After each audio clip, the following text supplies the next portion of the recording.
Hello guys, welcome to today's video. A lot has happened the last few days and week, and today I'm going to talk about a lot of those things. So, let's start. If you have been living under a rock, on January 6th, a couple thousand members of a pro-Trump rally stormed the Capitol, which then became an insurrection since they barged in and ransacked the Capitol, delaying the certification of Biden's win, which was then certified by Mike Pence, but only until 3 a.m. And after this insurrection into the Capitol by rioters and these people, they took a hold of the building, but they also took a hold of the world's attention. And no matter what side you're on, can't deny that America's enemies are loving what's happening right now. For example, we got a message from many of our allies from the UK, Canada, from Boris Johnson, Trudeau, and we also got one from Turkey, in which it basically says and condemns us for how divisive and how chaotic our politics and people are at the moment. Turkey is telling us this, and just tells you how low the United States are at the moment, that Turkey is condemning us. So all of what happened in the Capitol means a lot, since Biden will officially be sworn in not soon from now on the 20th. Pence is out 100% from the 2024 race. He just committed political suicide right in front of us. And it seems like Powley is trying to take over Trump's fan base, but it's still unclear whether he will be successful at all. And as I've predicted, the Republican Party is crumbling right in front of us. And once Joe Biden is inaugurated, I fully expect people to start jumping ship from both the moderate side and the Trumpist side. Similarly, like the Dixiecrats in the 60s and the 50s who were Southern Democrats that were against the Civil Rights Movement, who jumped and slowly moved to the GOP, but this time there is no party trying to welcome Trumpists in. So what will happen until January 20th, aka Joe Biden's inauguration? Well, many things will happen. First of all, just like the start of 2020, we will see an impeachment by the House, since I do not believe Pence will invoke the 25th Amendment unless something massive happens in the coming days, which would make Pence the 46th president, but the impeachment process as well would take days if not a week at best for Democrats. Secondly, a lot like the start of 2020, tensions with Iran are at an all-time high. Trump's administration has been looking to bring back the troops from many places. That will happen next week, with lots of Middle Eastern troops coming back, which is quite dangerous since Iran and Iraq hate Trump and even sent an Interpol arrest request for Trump, which it's just a request, doesn't mean much in all honesty.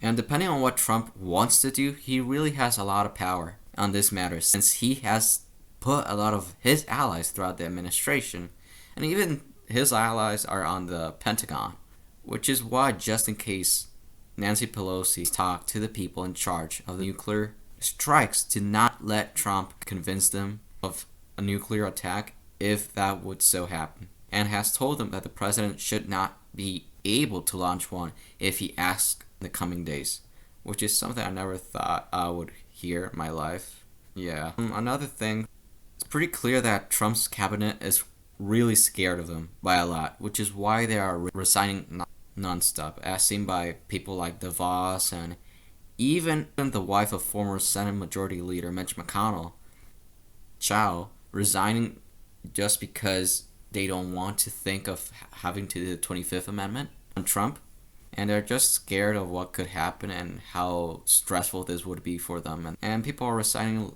left and right. Let me see, I think there's not that many people left. I think Ben Carson, maybe another person, are the only ones left, I think. And this is another reason why the 25th Amendment is really not likely going to take place in the coming weeks or days. But not entirely impossible, because there's always a chance that something drastic happens. Pence has to do it, but I doubt it, but not impossible. And what should we expect for Biden's inauguration? Pence has stated that he will attend Biden's inauguration instead of Trump, but things are not looking good. If these people were able to get in easily, riot, and do an insurrection without much, if any, trouble on January the 6th, what can we expect on the most important day in America's transfer of power?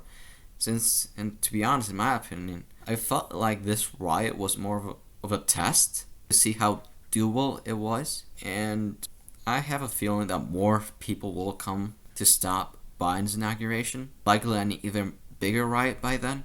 But this time they will be even more pissed with guns, bombs, Molotovs, and pure anarchy. And with the Pentagon being, pretty pro-Trump and having a lot of his allies there, I don't expect things to get too much better unless someone starts calling people or the Secret Service does something. Also, on January the 6th, Larry Hogan, the governor of Maryland, his request for National Guard was actually denied by the Pentagon, which is another reason why I'm scared for January 20th. Since it seems like the Pentagon, to say the least, is not working or functional, I do think by the 20th there will be some improvement to what we saw just a couple days ago, since there will be former presidents there to attend the inauguration.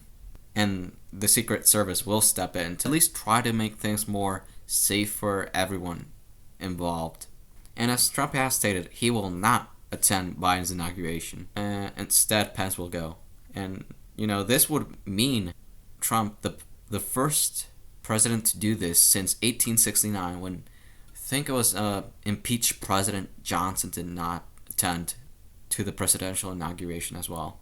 So another thing I found was interesting. In the coming days or weeks, I fully expect the House to start the impeachment process and to be able to pass it through with not too much problem, especially in the Senate and the House. There are still a lot of Trump allies. But back to the point, because of Trump, McConnell has lost so much power. He lost his Senate majority. He lost his blocking power over the Senate. His wife, actually, McConnell's wife, resigned after the riot attack on the Capitol, as I've said before. And even then, he still does not want to impeach him until the 19th or after Biden is sworn in, since he and many Republicans believe that it would divide the nation and make things worse. Which is why I can't tell you what will happen in the end, since Republicans are either ambiguous on this or on the fence. And at the end of the day, you can't forget the fact that 100 Republicans still voted against Biden's certification, both in the House and the Senate combined, even after the insurrection that occurred into the Capitol, which, by the way, the last time that the Capitol was invaded was back in War 1812 against the British. Even after that, Trump still has an okay amount of support from his colleagues. Plus, Pence is really quite angry at Trump, as seen by many rioters wanting to harm him and hang Pence, as seen by the fact they were chanting, "Hang Mike Pence, Christ." And now, because of this, Mike Pence and Donald Trump, of course, hate each other. And which is why, on the other hand, Trump will do his best to delay all of this process as much as possible to try to make it go over the January 20th deadline.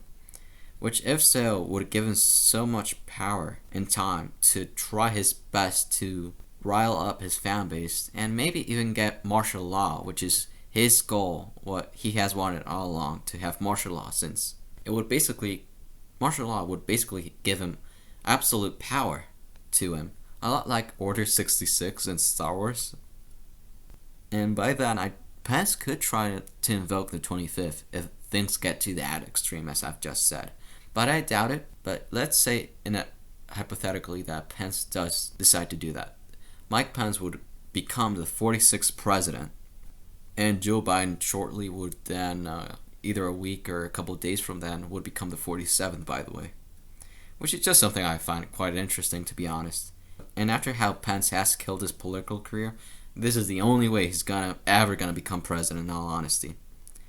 And overall, all of this is just historical, since if Trump is removed by Pence and Pence becomes the 46th president, all of this combined with the fact that Trump would be the only president to be impeached not once but twice, he would be the only American president in all of history to done that achievement.